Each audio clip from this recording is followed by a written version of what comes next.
Welcome to my SPM English class, and I think you are all very fine. You are all hale and hearty. Today আমি explain করব আমরা সবাই জানি should be এবং should have. আমরা এগুলো দেখেছি অনেক জায়গায় should এর পরে be ইউজ করতে, should এর পরে have ইউজ করতে। চলো একেবারে বাংলা থেকে আমি ট্রান্সলেশন করে করে তোমাদের দেখিয়ে দেব যে কিভাবে কখন আমরা কি ধরনের বাংলা সেন্টেন্স গুলো বলবো এবং সেখানে আমরা শুড বি এবং শুড হ্যাভ ইউজ করব। ওকে, আর অ্যাটেন্টিভলি ভিডিওটা কিন্তু এ টু জেড দেখতে হবে।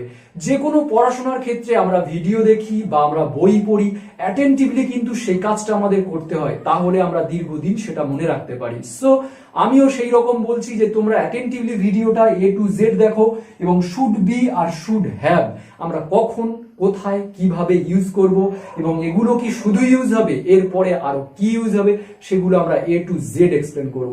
আর প্রত্যেকেই তোমরা জানো যে আমি একেবারে গোড়া থেকে একেবারে শেষ পর্যন্ত সুন্দরভাবে ধরে ধরে আমি একেবারে প্রাইমারি লেভেলের মতো সুন্দর করে এক্সপ্লেন করে দিই। সো আশা করি বুঝতে পারবে। So let's continue and attentively look at the board.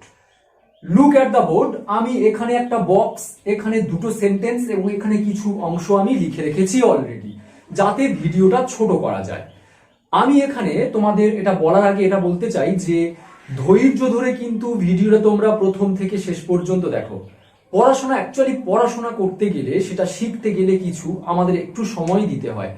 So তোমরা ধৈর্য ধরে ভিডিওটা দেখো। আমি একটা একটা করে এখানে এক্সপ্লেন করব, আরো ক্লিয়ার তোমরা বুঝতে পারবে। তোমরা কেউ তাড়াহুড়ো করে বেরিয়ে যেও না। দেখো, ফার্স্ট অফ অল আমি এখানে লিখে রেখেছি নাউন আর এখানে অ্যাডজেক্টিভ। নাউন মানে আমরা সকলেই জানি কোনো নাম বোঝালে, কোনো জিনিসের নাম, কোনো ব্যক্তির নাম, কোনো জায়গার নাম, কোনো বস্তুর নাম, যে কোনো জিনিসের নাম, প্রাণী হতে পারে। আর অ্যাডজেক্টিভ মানে সেই নাউনের অর্থাৎ প্রাণী, বস্তু, জায়গা, ব্যক্তি, যে কোনো জায়গা, ব্যক্তি, গাছ, যে কোনো জিনিসের রং, আকার, তার সেই ধারণা, মানে যে কোনো জিনিসের, যে কোনো নাউনের দোষ, গুণ, অবস্থা বলে দেবে যে ওয়ার্ড, সেটা হবে অ্যাডজেক্টিভ। তাহলে আমি এখানে তিনটে ওয়ার্ড লিখে রেখেছি অলরেডি। এই তিনটে ওয়ার্ডের মধ্য দিয়ে আমি এখানে এক্সপ্লেন করব। কি এক্সপ্লেন করব দেখো, শুড হ্যাভ আর শুড বি। আমরা শুড হ্যাভ কখন লিখবো একটা সেন্টেন্সে বা বলবো, শুড বি কখন লিখবো বা বলবো। শুড হ্যাভ এবং শুড বির মধ্যে তফাৎ কি, ক্লিয়ার, ভালো করে শোনো। ফার্স্ট অফ অল দেখে নাও, নাউনের ঘরে আমি লিখেছি উইজডম। উইজডম মানে জ্ঞান, উইজডম মানে জ্ঞান, নাউন। আর ওয়াইজ মানে জ্ঞানী, অর্থাৎ কোন ব্যক্তির গুণকে বিচার করা হচ্ছে, তাহলে জ্ঞানী।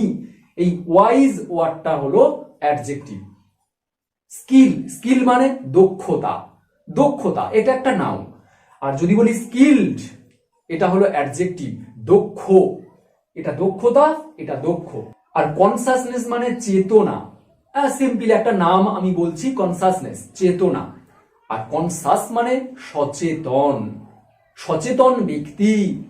তাহলে সচেতন ওয়ার্ডটা অর্থাৎ কনসাস, এটা হলো অ্যাডজেক্টিভ, আর কনসাসনেস এটা হলো নাউন। চলো আমরা এবার দেখে নেব শুড হ্যাভ মানে থাকা উচিত। তোমরা বুঝতেই পারছো, শুড হ্যাভ মানে থাকা উচিত, আর শুড বি মানে হওয়া উচিত। এই মানেটা যদি তোমরা মনে রাখতে পারো, শুড হ্যাভ মানে থাকা উচিত আর শুড বি মানে হওয়া উচিত, তোমরা যে কোনো সেন্টেন্স শুড হ্যাভ এবং শুড বি ইউজ করে লিখতে পারবে। হ্যাভ মানে কি, আছে, সেই জন্য হয়েছে শুড হ্যাভ মানে থাকা উচিত, আর বি মানে হওয়া, আমরা সবাই জানি, আর শুড বি মানে হওয়া উচিত। চলো আমরা এই সেন্টেন্সের মধ্য দিয়ে দেখে নেব কোনটার পরে আমরা নাউন এবং কোনটার পরে আমরা অ্যাডজেক্টিভ বসাবো। তোমার জ্ঞান থাকা উচিত, তোমার জ্ঞান থাকা উচিত। তাহলে জ্ঞান আমি আগেই বলেছি, উইজডম মানে জ্ঞান, আর ওয়াইজ মানে জ্ঞানী। তোমার জ্ঞান থাকা উচিত, যখন আমরা থাকা উচিত বলছি তখন আমরা কি ইউজ করব, জ্ঞান, অর্থাৎ নাউন। আমি এখানে লিখে রাখতে পারি নাউন। তাহলে আমরা এই সেন্টেন্সটা কি লিখব, তোমার উচিত, ইউ, থাকা উচিত আগেই বলেছি, you should have, you should have. তোমার থাকা উচিত কি? জ্ঞান। জ্ঞানটা এখানে নাউন, তাহলে আমরা লিখব উইজডম। ক্লিয়ার? তাহলে শুড হ্যাভ মানে থাকা উচিত। যখন আমরা শুড হ্যাভ লিখব তখন আমরা কি থাকা উচিত, আমরা এখানে নাউনটা লিখব। আমাদের থাকা উচিত কি? নাউন। কি থাকা উচিত? জ্ঞান থাকা উচিত, উইজডম। তাহলে আমরা লিখব ইউ শুড হ্যাভ উইজডম। তাহলে শুড হ্যাভ এটার পরে আমরা নাউন ইউজ করতে পারি। নেক্সট দেখো, তোমার জ্ঞানী হওয়া উচিত। আমি যদি এখানে জ্ঞানী না লিখে জ্ঞান লিখতাম, মানেটা কেমন আলাদা হতো, দেখো, মিনিংলেস। তোমার জ্ঞান হওয়া উচিত না, তোমার জ্ঞানী হওয়া উচিত। তাহলে এখানে জ্ঞান উইজডম নাউন, আর জ্ঞানী মানে কোনো ব্যক্তির গুণ বোঝানো হচ্ছে। তাহলে গুণ মানে আমরা জানি অ্যাডজেক্টিভ, তাহলে ওয়াইজ মানে কিন্তু জ্ঞানী। তখন হওয়া উচিত, হওয়া উচিত you should be, you should be, তোমার হওয়া উচিত। কি হওয়া উচিত? জ্ঞানী অর্থাৎ ওয়াইজ।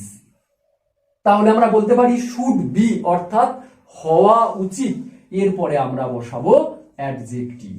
এটা ক্লিয়ার হলো? একেবারে খুব সুন্দর একটা টপিক, যেটা আমরা শুড হ্যাভ এবং শুড বি ইউজ করি।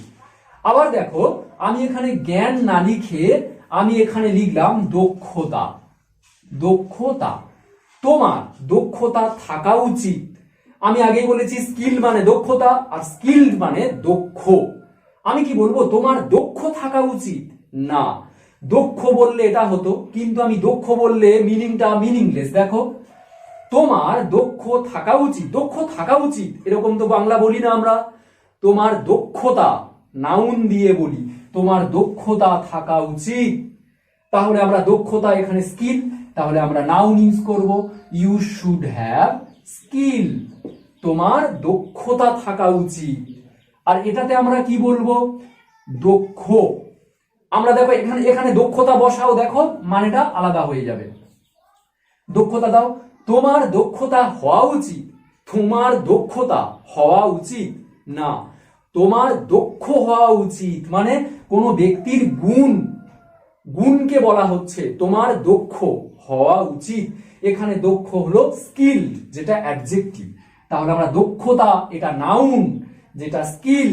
তাহলে এখানে লিখবো দক্ষ অর্থাৎ কোনো ব্যক্তির গুণ দক্ষ, তোমার দক্ষ হওয়া উচিত। তাহলে দক্ষ হলো স্কিলড, তোমার দক্ষ হওয়া উচিত স্কিলড, এটা অ্যাডজেক্টিভ। আর স্কিল এটা নাউন।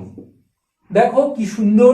তাহলে আমরা একটা জিনিস বারবার স্মরণ করতে হয় আমাদের, শুড হ্যাভ তোমার থাকা উচিত। কি থাকা উচিত? তোমার কোনো নাউন। আবার যদি বলি তোমার হওয়া উচিত, কোনো ব্যক্তির হওয়া উচিত, কি হওয়া উচিত? সে ব্যক্তির গুণকে বোঝাচ্ছি, তখন আমরা বলবো অ্যাডজেক্টিভ। চলো নেক্সট আমরা দেখে নিই। নেক্সট রয়েছে, দেখো আমরা স্কিলটা এখানে মুছে দিচ্ছি, দক্ষতাও মুছে দিচ্ছি।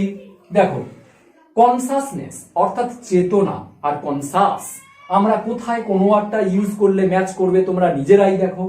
তোমার সচেতন থাকা উচিত নাকি তোমার চেতনা থাকা উচিত?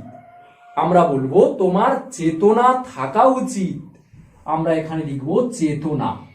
আমরা কিন্তু সচেতনটা এখানে বলতে পারি না, বললে বাংলা সেন্টেন্সটা ঠিক হচ্ছে না। দেখো, তোমার সচেতন থাকা উচিত না, তোমার চেতনা থাকা উচিত। আর সচেতন কিন্তু অ্যাডজেক্টিভ, আমরা বলবো তোমার সচেতন হওয়া উচিত, তোমার সচেতন হওয়া উচিত। তাহলে আমরা যখন চেতনা লিখছি কনসাসনেস, ওটা নাউন, আমরা বলবো ইউ শুড হ্যাভ কনসাসনেস, মানে তোমার চেতনা থাকা উচিত। আর তোমার সচেতন হওয়া উচিত, you should be conscious, conscious. তাহলে আমরা একটা জিনিস বারবার চলে আসছে, শুড হ্যাভ থাকা উচিত বললে আমরা কি থাকা উচিত, কি জিনিস বা কোনটা থাকা উচিত সেই নাউনের নামটা দেব। আর শুড বি মানে হওয়া উচিত, কি হওয়া উচিত আমরা সেই অ্যাডজেক্টিভ দেব, কোনো গুণ, আকার, কোনো রং। সাপোজ আমি এখানে বললাম ইট শুড বি, এটার হওয়া উচিত, ইট শুড বি এটার হওয়া উচিত, কি হওয়া উচিত? ইট শুড বি ইজি, এটার সহজ হওয়া উচিত। তাহলে এখানে ইজিটা কিন্তু adjective. Easy topic, easy lesson, easy work. দেখো এই ইজির পরে আমরা কোনো একটা ওয়ার্ড দিচ্ছি, ইজির পরে যে ওয়ার্ডগুলো দিচ্ছি সেই ওয়ার্ডগুলো নাউন, আর ইজিটা হলো অ্যাডজেক্টিভ। তাহলে আমরা শুড বির পরে দেখো ইজি দিচ্ছি। আবার আমি যদি বলি রহিম শুড হ্যাভ, রহিমের থাকা উচিত, রহিমের থাকা উচিত, রহিমের কি থাকা উচিত? আমরা সেই নাউনটা এখানে দেব। সাপোজ আমি বললাম রহিমের একটা বাড়ি থাকা উচিত, ওর একটা ঘর থাকা উচিত। রহিম শুড হ্যাভ এ হাউস। তাহলে আমরা এখানে নাউন ইউজ করছি শুড হ্যাভ এর পরে, আর শুড বির পরে আমরা অ্যাডজেক্টিভ ইউজ করছি। তোমরা অ্যাকচুয়ালি এই বাংলাটা মনে রাখবে, হওয়া উচিত শুড বি, থাকা উচিত শুড হ্যাভ। আমরা সবাই জানি, তোমরা মনে রাখার একটা নিয়ম আমি বলে দিচ্ছি। দেখো এখানে আমরা সবাই জানি হ্যাভ মানে আছে, তাহলে যখনই আমি শুড ইউজ করব এর আগে তখন উচিত অর্থে চলে আসছে। শুড মানে উচিত, সবাই জানি। শুড হ্যাভ মানে থাকা উচিত, মানে আছে, যেটা থাকাটা উচিত। আর আমরা বি মানে কি জানি? বি মানে আমরা সবাই জানি হওয়া। আর এখানে যদি বলি শুড বি তখন হয়ে যাচ্ছে হওয়া উচিত। ওকে, তাহলে আমরা এখানে আজকের দেখলাম শুড হ্যাভ এবং শুড বির ব্যবহার। শুড হ্যাভ থাকা উচিত, আই শুড হ্যাভ আমার থাকা উচিত। কি থাকা উচিত? যে কোনো জিনিসের আমি নাম বলে দিলাম, যে কোনো জিনিসের নাম বলে দিলাম একটা নাউনের, তাহলে শুড হ্যাভ থাকা উচিত। আর আই শুড বি আমার হওয়া উচিত, আমার নিজের হওয়া উচিত একজন। কি হওয়া উচিত? সেই অ্যাডজেক্টিভটা বসাবো। আমার কি গুণ থাকলে বা কি গুণ রাখলে আমার হওয়া উচিত ছিল রাখাটা, আই শুড বি আমার হওয়া উচিত, এইটা মানে অ্যাডজেক্টিভ। তাহলে আমরা আজকে দেখলাম শুড হ্যাভ এবং শুড বির ব্যবহার। তোমরা ভিডিওটা স্কিপ করে আবার গিয়ে দেখতে পারো। এই যে সেন্টেন্সগুলো আমি এখানে নাউন এবং অ্যাডজেক্টিভের ব্যবহার শুড হ্যাভ এবং শুড বির পরে কিভাবে শিখলাম। সো ভিডিও কেমন লাগলো অবশ্যই করে আমাকে কমেন্ট করে জানাও। আমার ক্লাস থেকে যদি একটু কিছু শিখে থাকো অবশ্যই আমাকে লাইক করো, আমার পাশে থেকো। আজকের এই পর্যন্ত, টিল দেন অ্যালাইভ। ওকে, টাটা।